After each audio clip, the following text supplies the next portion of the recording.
with particular focus on nursing terminologies and electronic health records. So we look forward to your presentation, Dr. Parker.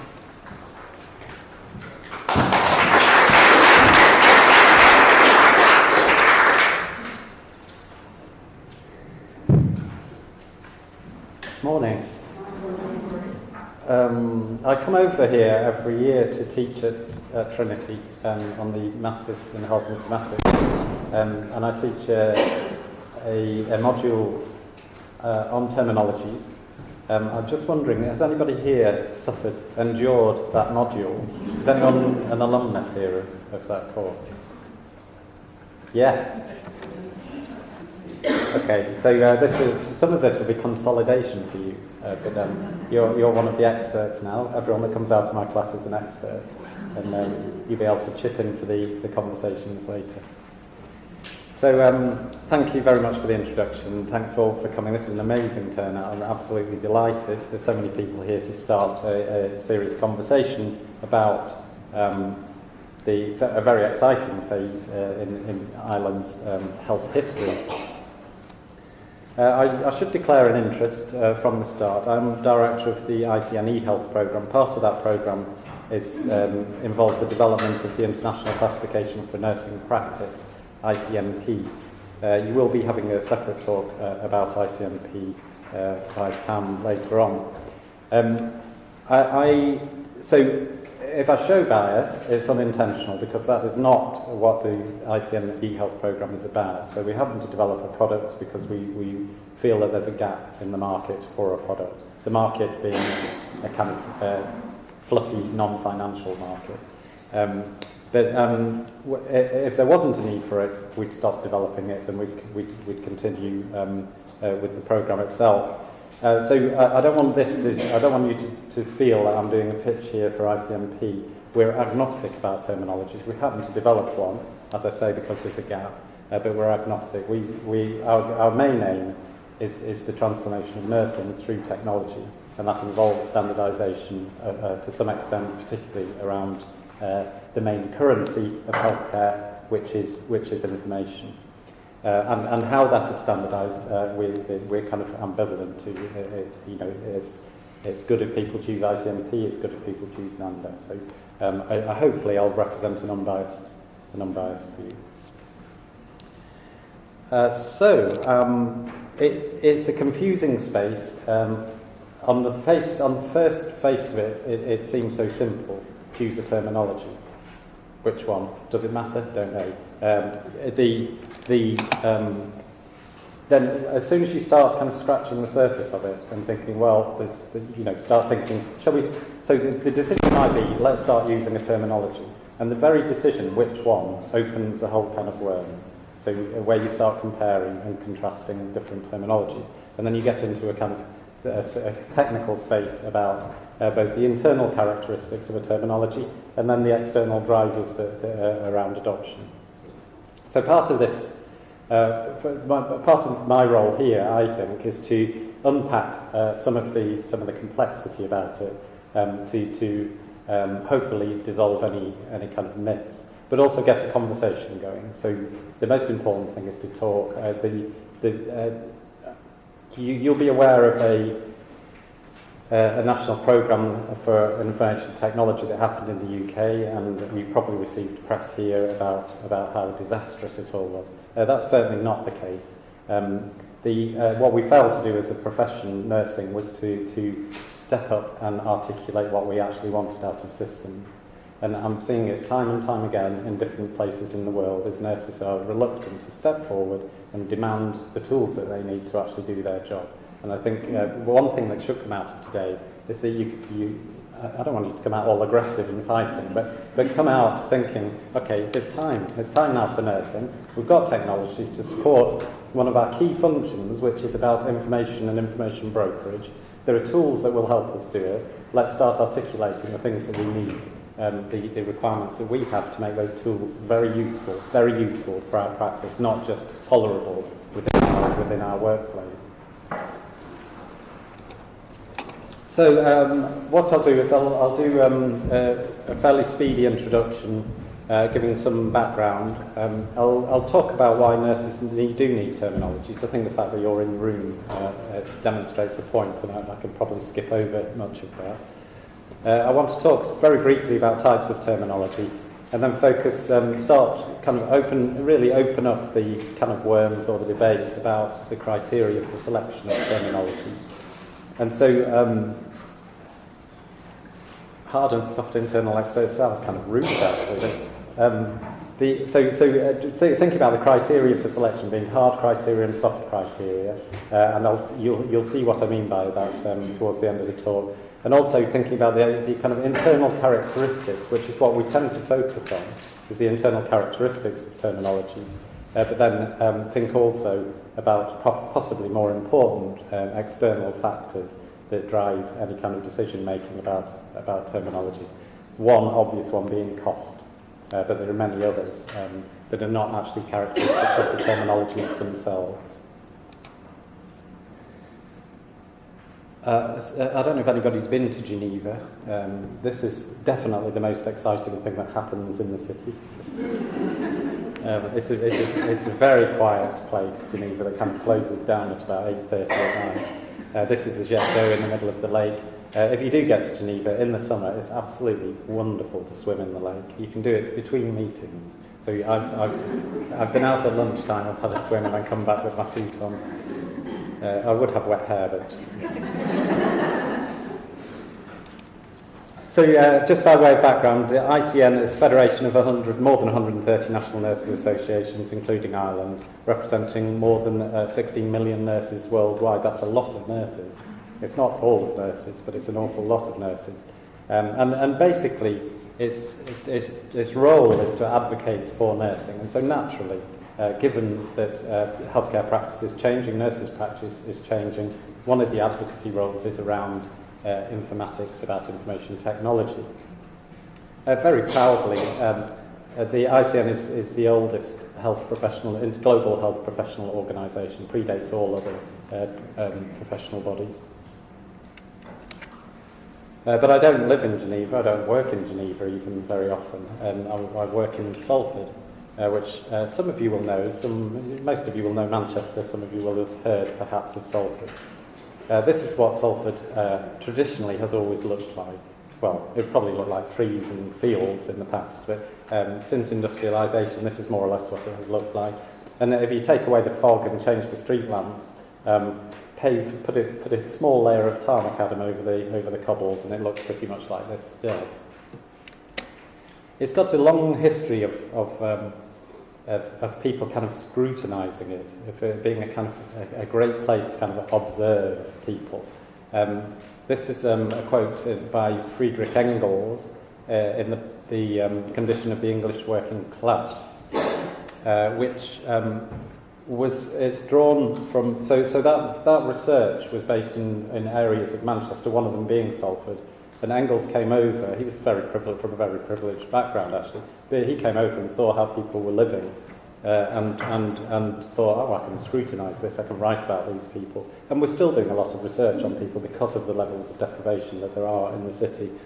It's one of the, in terms of all indicators, it's one of the most deprived areas in the UK. The health outcomes are amongst the worst of five. The five worst performing in terms of health areas to live. I live in Manchester, which is another of the five, so I'm working in Salford, live in Manchester. Travel to Liverpool quite a lot, that's another of the five. Just try to fit in Tower Hamlets and the other couple. So Friedrich Engels, if you don't know, went on to write with Karl Marx and collaborated on the development of the Communist Manifesto. So you could argue, it's a bit tenuous, you could say that Salford is all to blame for communism. It's probably not true. This is what Salford looks like now. I've been coming over to Dublin to teach at Trinity for many years now, and I've seen the area by the river kind of growing as well. And this is a common plight, if you like, of most post-industrial cities. So Salford was a dockland. That's all it was really. It was the end of the Manchester Ship Canal, and And now we have Media City at the end of that instead of a port. We have Media City there. And you see this in post-industrial cities. You see a nice glossy front, and then behind it there's still very poor people still living behind the scenes. But it's good. It's injected certainly new life into the city itself.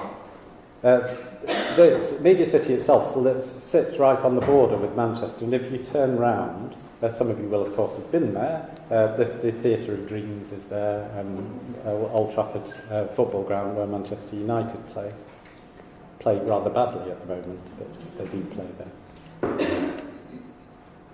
So I'm a nurse by background, and this is a nurse, Florence Nightingale, probably the world's most famous nurse. I've included her because, and I do include her in all of my informatics talks actually, because of some of the things she wrote about and thought about around about 150 years ago. So here's a wonderful quote. In attempting to arrive at the truth, I've applied everywhere for information, but in scarcely an instance have I been able to obtain hospital records fit for any purposes of comparison. 150 years ago. So at the time it was absolutely cutting edge, groundbreaking, unheard of, unthinkable. Now it's just routine. We still can't find information that could allow us to discuss variability in practice. I don't know how aware you are of the launch of a new framework for nursing from England's chief nurse just this last week. And that very much, the focus is very much on variability. And without information, how can you even consider what variance is between different facilities? And so one of the commitments, there were 10 commitments, not commandments, commitments. And one of those is very much focused on technology and informatics to support this agenda. So Florence Nightingale knew that better information would lead to better healthcare. They go hand in hand. And she went on then to even think about tables where you might collect data, kind of minimum data sets, if you like, to collect data on things that we do collect now as a routine, number of cases, average duration, length of stay type of things. So she really was ahead of the curve, really was ahead of the game. Made her very unpopular amongst the medical establishment because of that kind of forward thinking. Well, partly because of that. I didn't know her. She may have been abrasive and abrupt as well, but who knows. Here's a small exercise. A person from my class can't look at this because I do use this example in my class.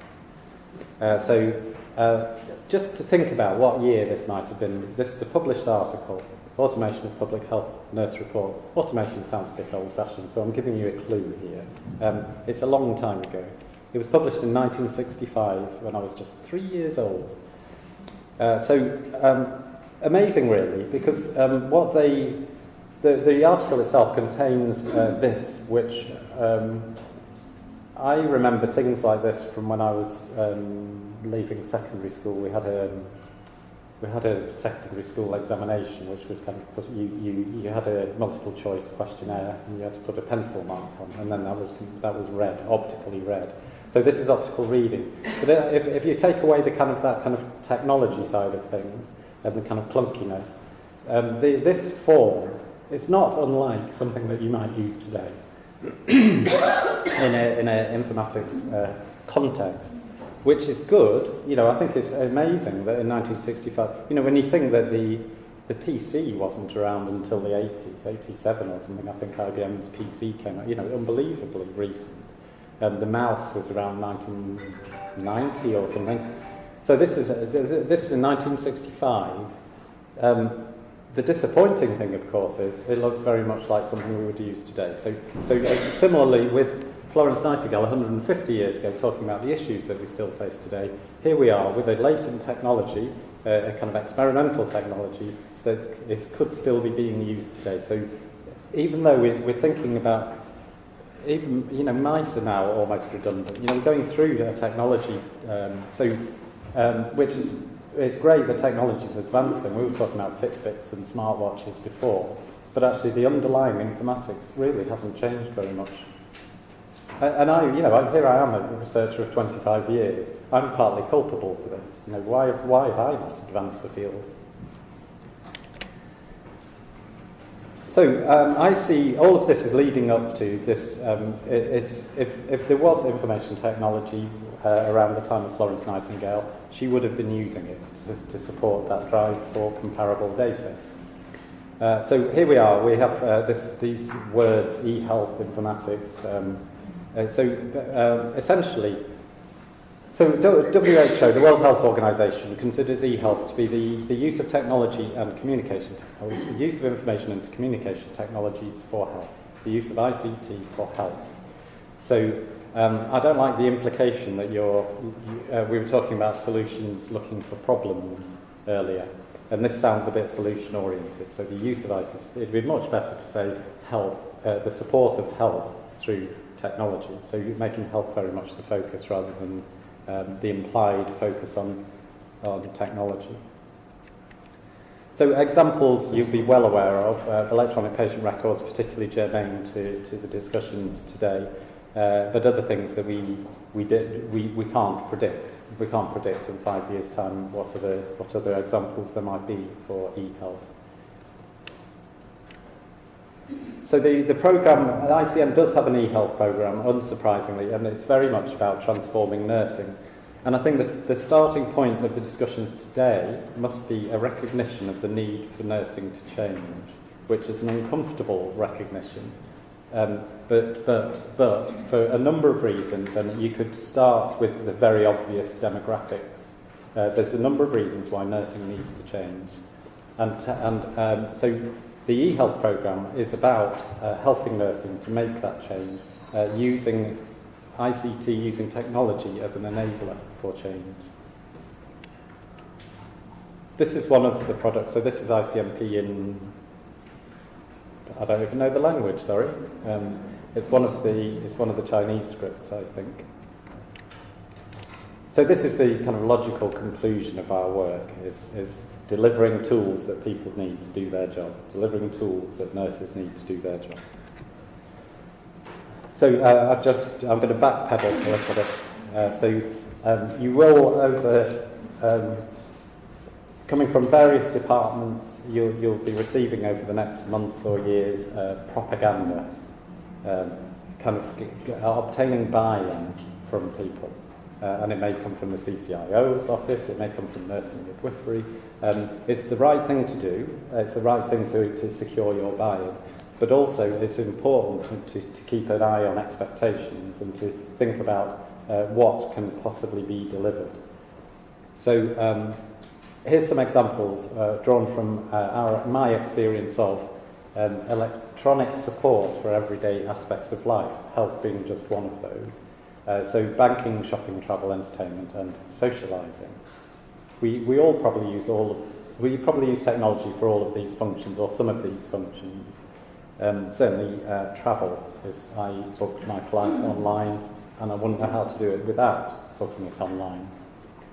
But if you think about banking, so cash machines, ATMs, they're good for getting money out, but they don't stop you from going overdrawn. People still go overdrawn. They may not be able to get money out actually when they are overdrawn, but they would be unrealistic to expect them to change the way that people behave. On-demand TV, I don't know if you have TiVo here, or there'll be something where you can record things and watch them later, play again type of things.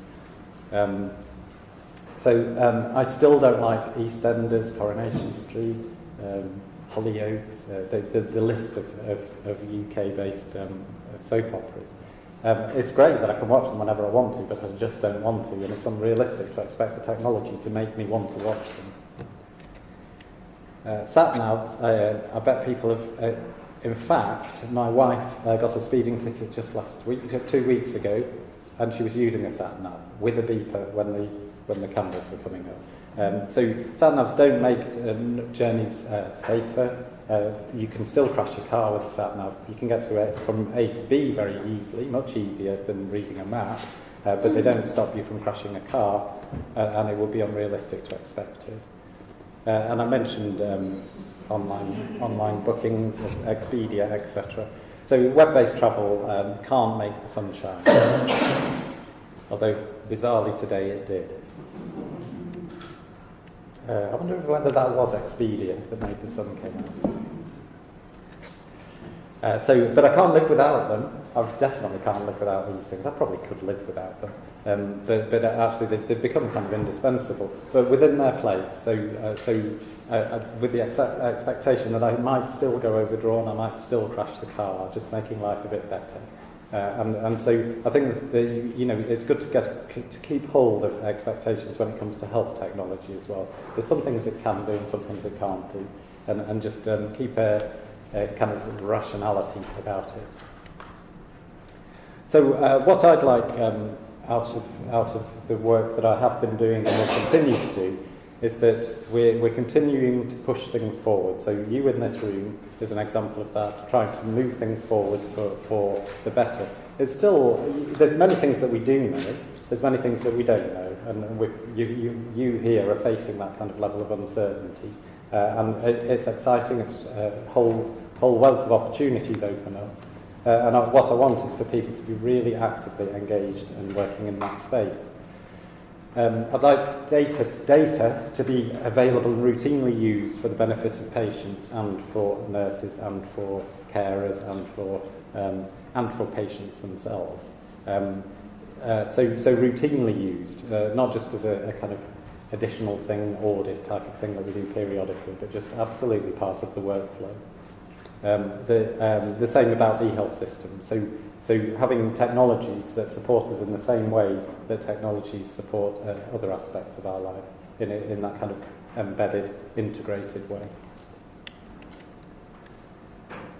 I did mention these strange terms, so I'll mention health informatics.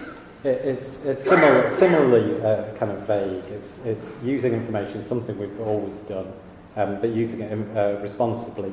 And we now have this kind of technology context to the theory and practice of using information. And then just to show how general it is, my view of nursing informatics is about supporting health. It's about managing data and information that's relevant to nursing, and it's using anything from any discipline that's going to help us do that. So it is I do have a very general view of what nursing informatics is, or e-health. Just finishing off my introduction now. So background, I should say. Introduction makes my talk sound very long, but no, this is the background. The reason that I work for ICN, one of the reasons that I've been interested in technology on anything other than a very local level, is because of certain changes that are happening in the world all the time. So demographics is one thing that's kind of shifting. It's not particularly new, the shift in demographics. It's kind of just reaching a kind of a mini crisis point.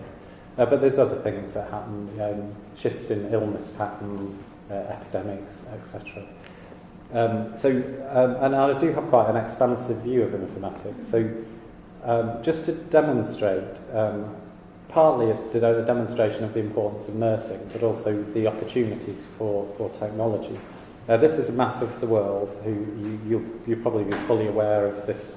You'll have seen it growing up, the typical kind of Thomson type projection of the world. And it's based on geographical area and location. So no surprises there. But the World Mapper, which is started with a group of researchers, part of the group is based in Sheffield, University of Sheffield in the UK.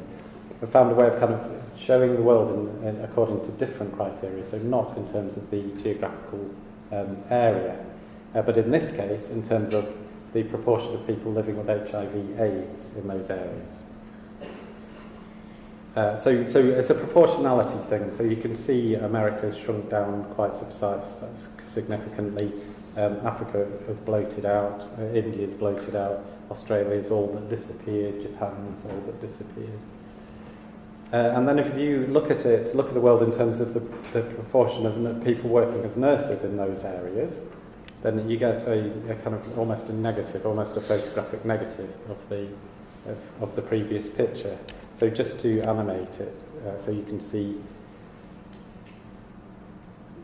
this is the proportion of people living with HIV, and this is the proportion of people working as nurses in those areas. So it's crude, you know, so what defines a nurse, etc.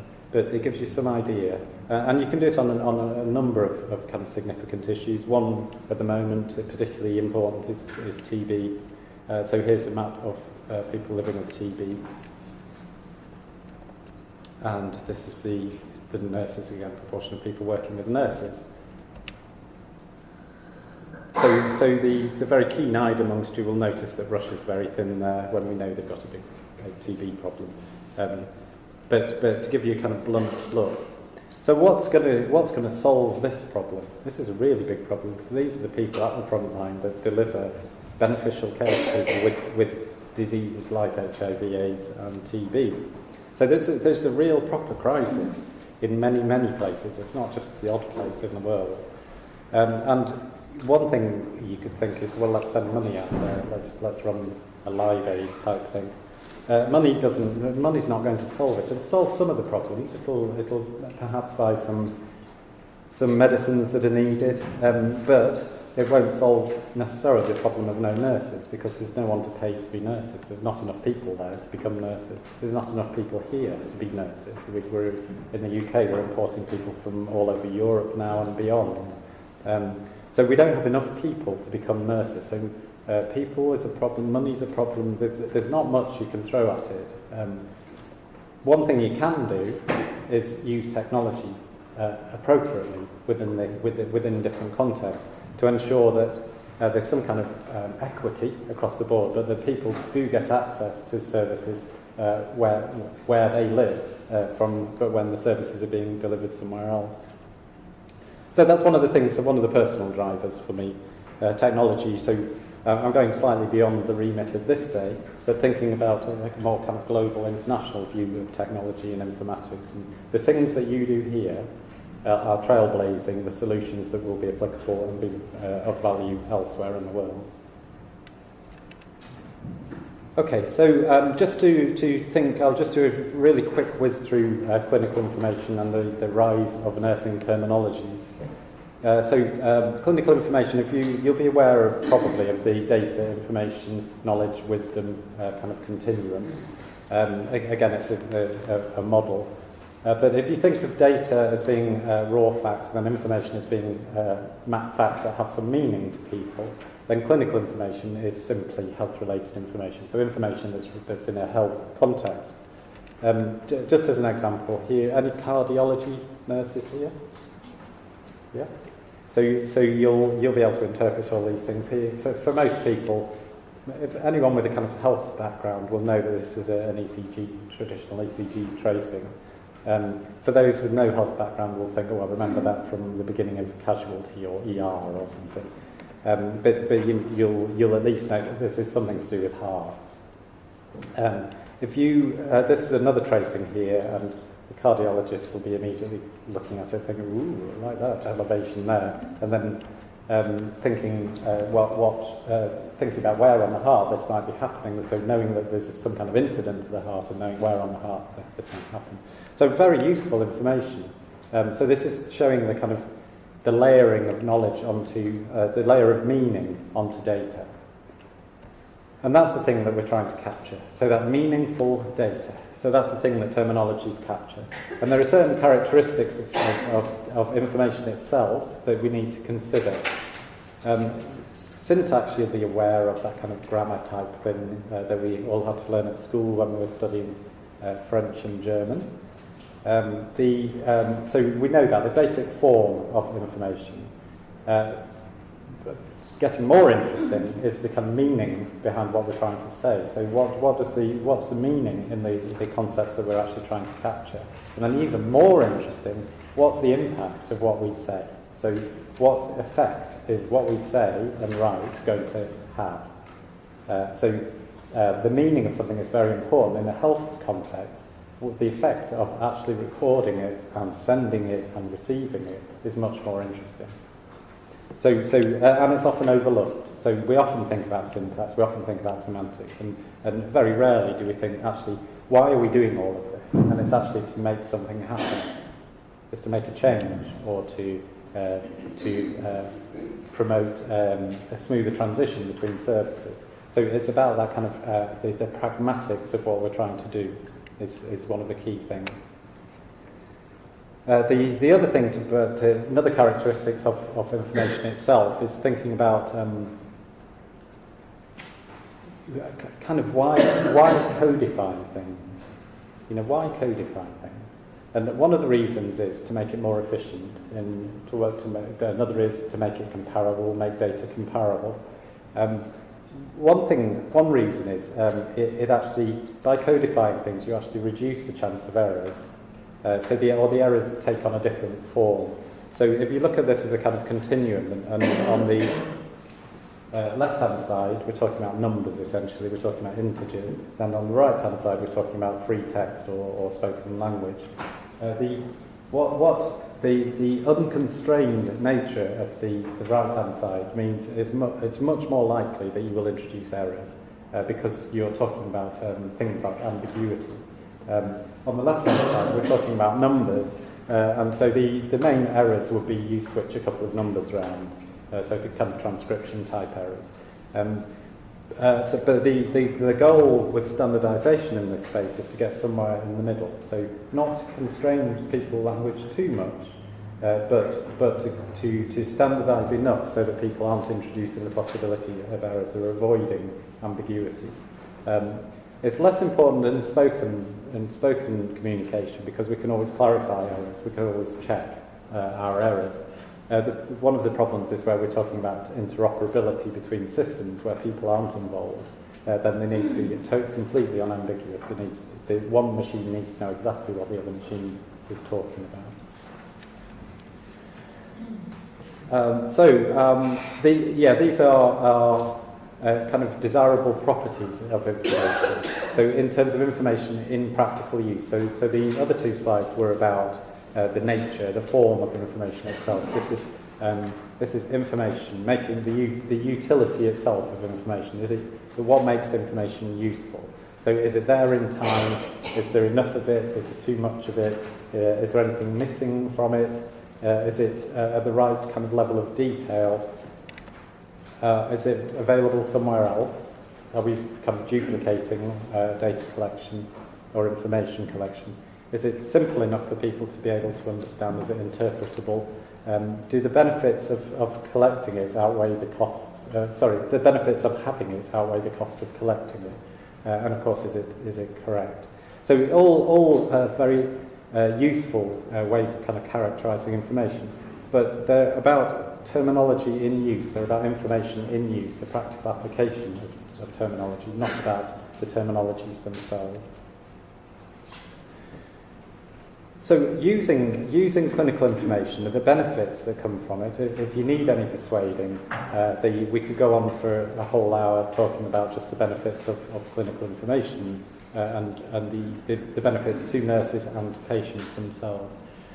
But some of the examples are to keep people in the loop, so informing patients and ensure that they're part of the decision making, planning and evaluating care, and monitoring standards of practice.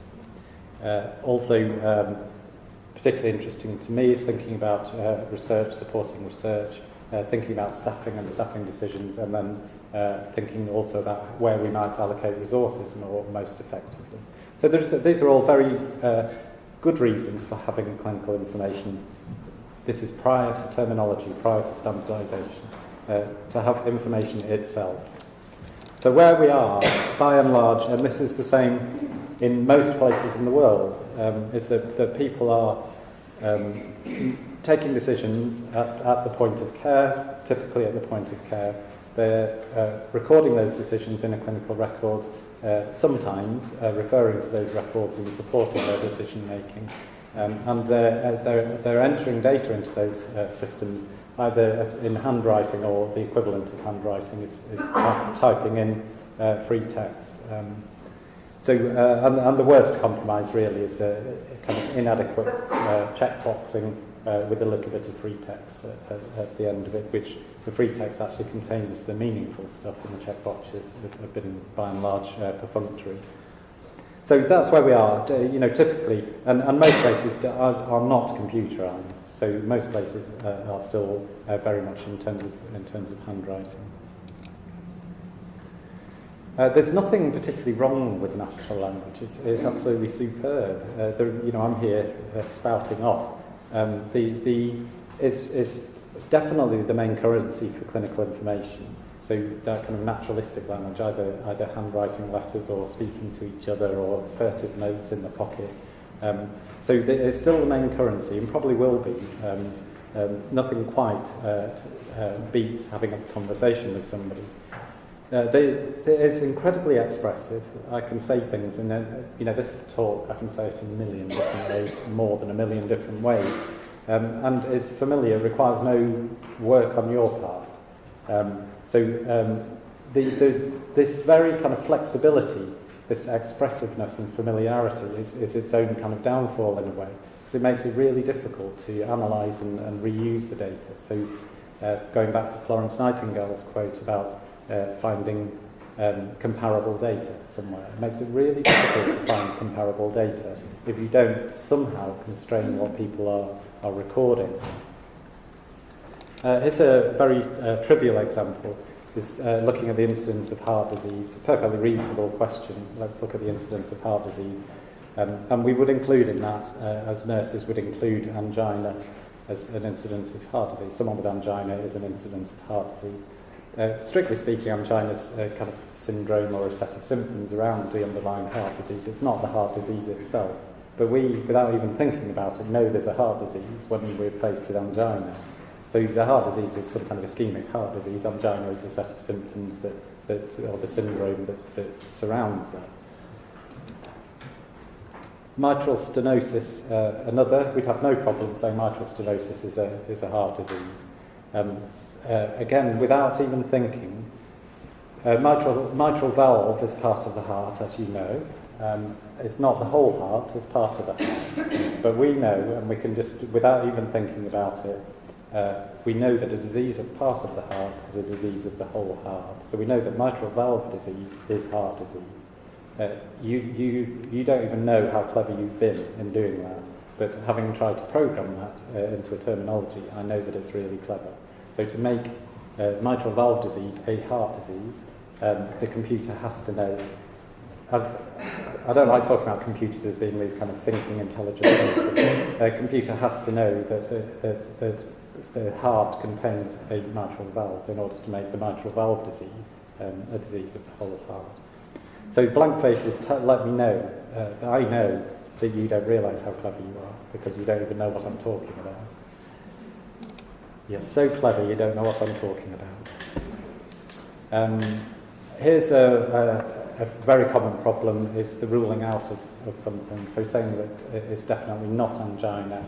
We've got so many ways of doing that, an infinite number of ways of doing that over the whole space of record. So we can talk about angina and keep talking about angina, and after 15 pages of writing say not, and cancelling out all of that. Very difficult for natural language processing to pick that out. And then finally, similar, it's kind of related to that, is thinking this kind of modality. So again, it's about context and introducing a kind of ambiguity. So family history of heart disease is not an incidence of heart disease, a current incidence of heart disease. It was when it happened to your family member, but it's not a heart disease now. Notoriously difficult for natural language processing to sort out. So the problems associated with these kind of trivial and much more complicated issues is one of the motivators for standardising the language that we use to record certain aspects of healthcare. So this isn't standardising the way we talk about healthcare. Here's a lovely case of ambiguity.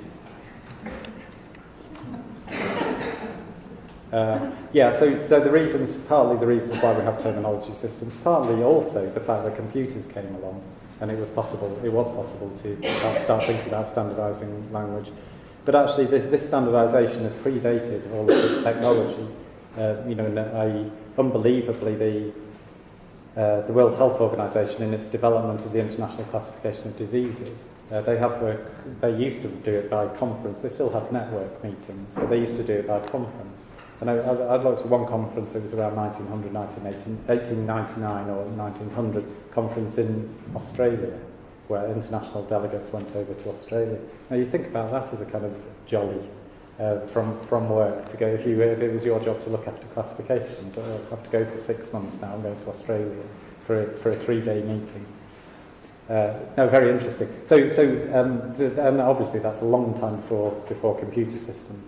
So people were already thinking about comparable data, thinking about getting a handle on what was happening within healthcare. You may be aware or not of the structures that exist to support standardisation within Ireland, but these structures are mirrored in all countries that sign up either to the European Standards Organisation, SEN, or the International Standards Organisation, ISO. And there's similar kind of mirror structures in most countries. And most of the work around information and the representation of information is based on work that's really very old now, 1923 when it was first published, the semiotic triangle, which is an attempt to represent meaning. What's the meaning of meaning? What does meaning mean? And the kind of rough framework or model that comes out of that work is this idea that you have a sun, and actually I've been coming here for many years and using this model for many years, and this is the first time I can use the referent where there has actually been a sun outside. So the referent, or the thing that's being referred to, is things in the real world by and large. They may be abstract, they may be concrete, but the sun is an example. We conceptualise those in a particular way, and then we put symbols on our thoughts to be able to communicate. That's the extent of my Irish, I'm afraid.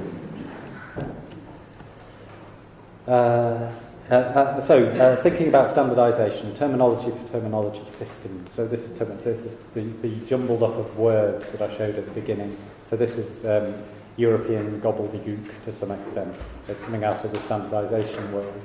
So what we're talking about here is coding systems, which are labels that we associate with numbers that we ascribe to within a particular framework. And so examples of these are the International Classification for Diseases, which you may have heard of, plus some of the other terminologies that we're going to talk about through the morning. This is an example. This is it's kind of over-analysing in a way. It's just a coding scheme, and once you see a coding scheme, you don't really need to pick it apart. They should be obvious to you. Otherwise, there's something wrong. So, if we have standardised terminologies now, if we have clinical terminology systems, then what we can do is we can actually have an electronic patient record, a real electronic patient record. So one that actually uses information to drive itself, if you like.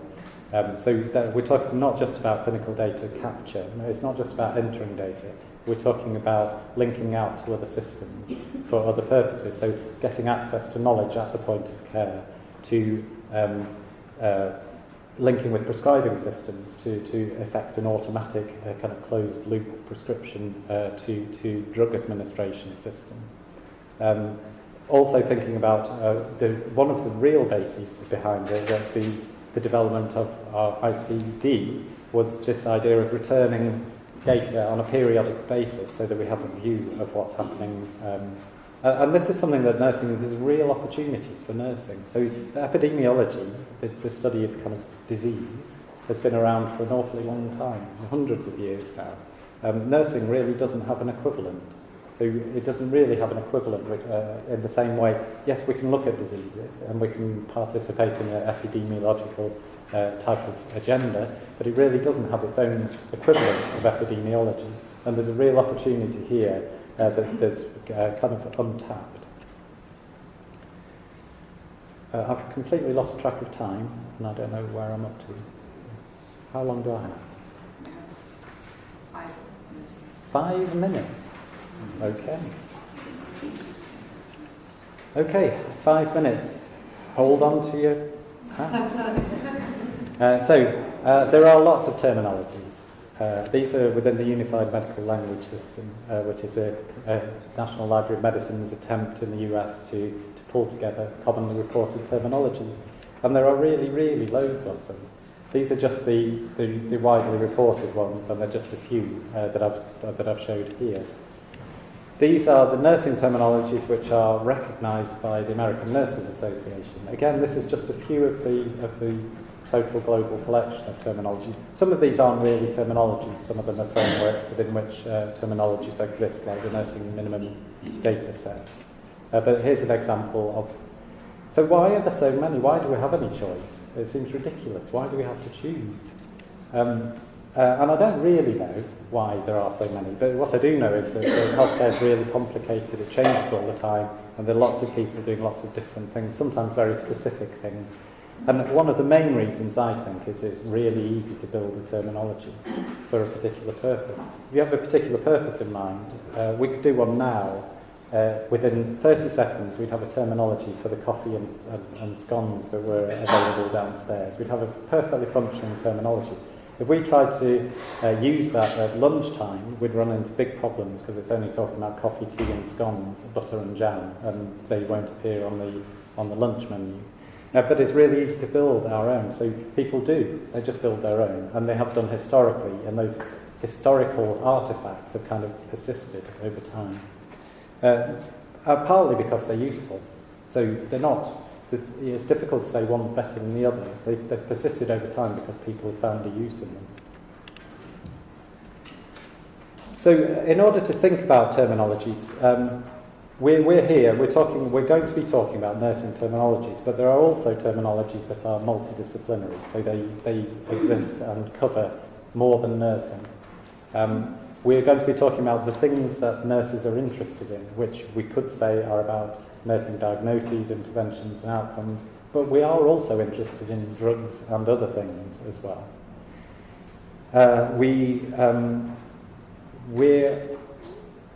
Terminologies are built for a particular purpose, many of them simply for feeding the machine, so about interface terminologies to populate a nursing record, kind of keeping things going, if you like. So what we always used to do it again. Just do it in a computer instead of on paper. There are terminologies which also promote interoperability between systems. So it's not just about the record and populating the record, it's about interacting with other systems. And then other functions like epidemiology, resource management. I mentioned the opportunities for an epidemiology for nursing previously. And then what's its structure? There are basically two structures of terminologies. One is enumerative, which is list everything you ever want to say and perhaps put it into a framework or a hierarchy. And the other one is compositional, which is like Lego, where you start off with building blocks and then build it up. This is too short to talk about the kind of technicalities of that. But if you think, I'll just skip over these. Here's an example of the same expression, one as an enumerative scheme and one as a compositional scheme. So the compositional scheme is trivialising what really they're made up of. But basically an enumerative scheme is list out everything you ever want to say, which is, in this case, infection of bladder in pregnancy. And then the compositional scheme is to say, okay, let's see what the building blocks of this term are and find a way of actually building those together. The beauty of it is that you get much greater detail with the compositional system. It's much easier to avoid predicting in advance what people are trying to say and actually give them the opportunity to build what they might like to say. The main advantage, from my perspective, is that it pulls out the definitions that the computer can use, not that we have to use, and so it makes it much easier to manage a terminology. And so WHO, in their latest revision of ICD, is going in this direction because it's become unwieldy. ICD has become unwieldy in itself, and so some computer support for the terminology is needed to help build the terminology itself. There are problems. It's kind of, on face value, it looks very unnatural. But what the solution to this has been to say, okay, well, will predict that people will find it unnatural and will deliver it in a way that people can understand. So you never ever get to see any of this background stuff, if you like. So SNOMED, for example, when you use SNOMED, if you do eventually use SNOMED, it'll be presented to you as a term that you recognise that you use to populate a record. You won't know anything about the kind of mechanics of it and how it's working in the background. And the way that that's done is by this kind of techie stuff that people do in the background. So for ICMP does it as well, and SNOMED CT do it. So there's a whole kind of infrastructure that supports the terminology itself and the delivery of the terminology. But for you, at the coalface, at the front, the front end of it, you will just see myocardial infarction or whatever term it is that you're wanting to populate into the record. So, in my last 4 minutes, so what are we faced with here? So we want a system that will support data entry. We obviously have a record there waiting to be populated. So we need a terminology that will actually feed that record. But we also want to be able to get data back. The biggest complaint, the first complaint is we never see this stuff. We send it off and we never see anything back. Let's have something that can actually deliver information back to us, useful, meaningful information back to us. And obviously we want it to be updated without losing our historical data. So the current situation, if we do have terminology systems, is we have a range of terminology systems which are used in a range of different hospitals in this case. It can be in different wards even. And that's really good. You know, they've found a solution for their particular hospital, for their particular unit. What's really bad about it is that we have different systems that have a strong degree of overlap. They effectively, we're no better off than if we were just writing, because in the individual unit it's good because we have standardised the terms that we're collecting in the unit, but there's very little opportunities for comparing that information between different units. So one solution is to have just one system. Again, going back to the nirvana of terminologies. Why have we not just got one system? Well, we haven't. And we need to just get past that. There isn't just one system. There's many systems. So another solution is to think about, okay, well, we'll just do mapping. So I've got a terminology that I use.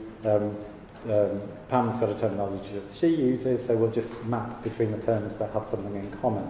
The problem with that is that while we can do it for our terminologies just about, with everybody in the room using different terminologies, it's impossible to do, and it's impossible to maintain. So what we have now are solutions, moving towards solutions where we have essentially a black box, which is that deals with all of the problems that I'm talking about. So we can all carry on using our own terminologies, and the black box in the middle does a kind of translation between the terminologies, so maintains consistency between the different underlying concepts. So the world that we're moving into in the future, this isn't now, it's in the future, but where we have a terminology system which is essentially software, you'll have seen that it's getting quite complicated, what I'm talking about. So it can only really be represented as software. But then once you've got it as software, then you can do really good things with it, like drive data entry, have really properly electronic health records, and then move towards things like automated decision support, aggregating data, etc. So last 3 slides, for 5 slides. The characteristics of... so I'm going to look at terminologies. You'll be pleased to know I'm not going to go through these characteristics. So these are the internal characteristics of terminologies, of contemporary healthcare terminologies coming out of the International Standards Organisation. And some of the left-hand column is a bit more self-explanatory than the right-hand column. The left-hand column refers to traditional terminologies.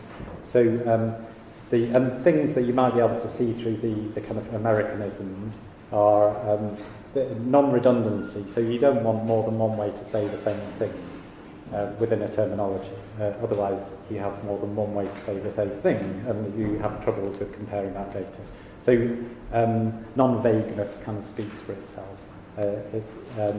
These are all really important characteristics, and these are characteristics that people who develop terminologies really focus on. So this is about building terminologies.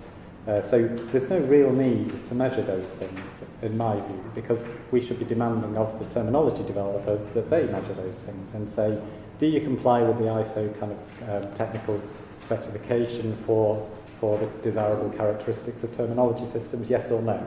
And if they don't, then think, well, are they worth bothering with? But by and large, terminology developers are working to these. This is the standard. It's not officially it's not an official ISO standard, but it's guidance, strong guidance that the terminology developers should be using in the development. So we can kind of put that to one side. The temptation is to go drill into this and think, how do I choose a terminology? Well, I need to guarantee that it's non-redundant, non-ambiguous, blah, blah, blah. Is that really useful in practice? And is it really the criteria we should be focusing on? So over the weekend, I was thinking, what are the things that you should think about? If you're not thinking about those things, what are the things that you might think about? And the first thing is cost. Of course, how much does it cost? You need to think about these kind of things. But really interesting other things like how easy it is it to implement? Is it plug and play? Or does it require complete changes in infrastructure of a system? Can you shoehorn it into different systems? Which sounds strange. So if it's not plug and play, if it's not flexible enough to go very easily into different systems, can you actually shoehorn it in, or is it just impossible? Can you force it into systems, or is it impossible? I won't go through each one of these, but the left-hand side are slightly harder type things, things you can almost measure. The ones on the right-hand side are really soft things that in my experience, I've found have been very valuable to people who've been choosing a terminology. So things like, do other people like me use this terminology? So it's very interesting that you would be looking at people like you to be using the terminology, and part of that is around cultural fit. Does it fit our organisation? Does it fit who we are?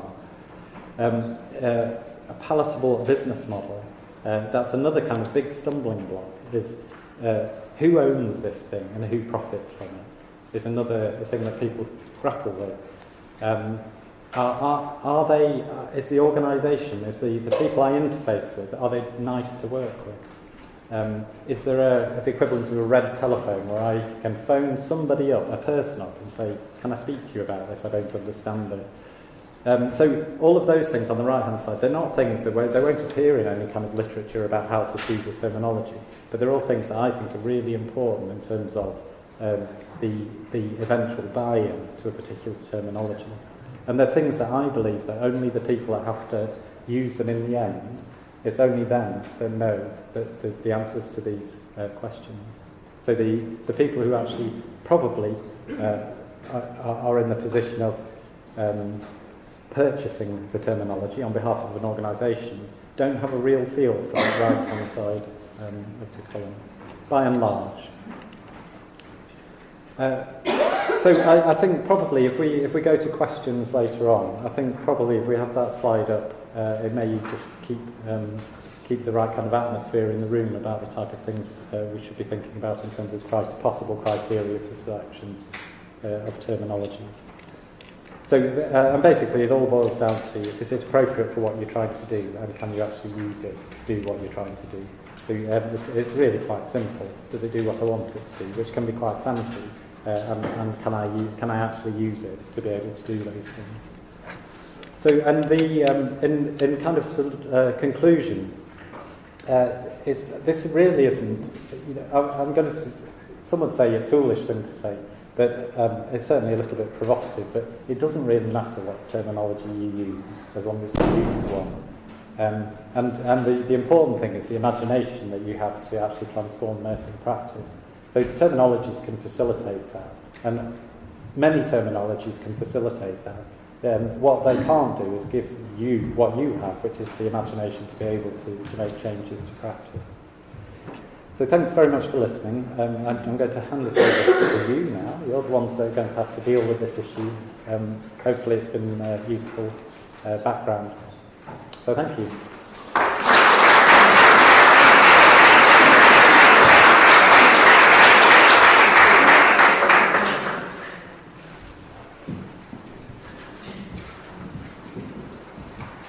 Thank you very much, Professor Nightingale. I think you'd all agree you've raised a lot of issues for us, food for thought for us to discuss, and I know some of the issues you raised we will discuss later on in the afternoon in relation to how we can progress this forward from an ONMSD perspective. I apologise for tight time frames for speakers, but today we had a day previously from the Office of the Nursing Services Director in relation to nursing terminology. So today is to get a flavour of what's out there and how we can work together in getting a standardised approach to this so that we can actually inform the work that's going on in the Office of Richard Corbet's office in the HSE. And to tell us what's going on there is Fergal. Fergal actually works in the HSE. He's been involved in transforming Irish postal, pensions and education sectors to become electronic. He now heads up the electronic health record programme for the Office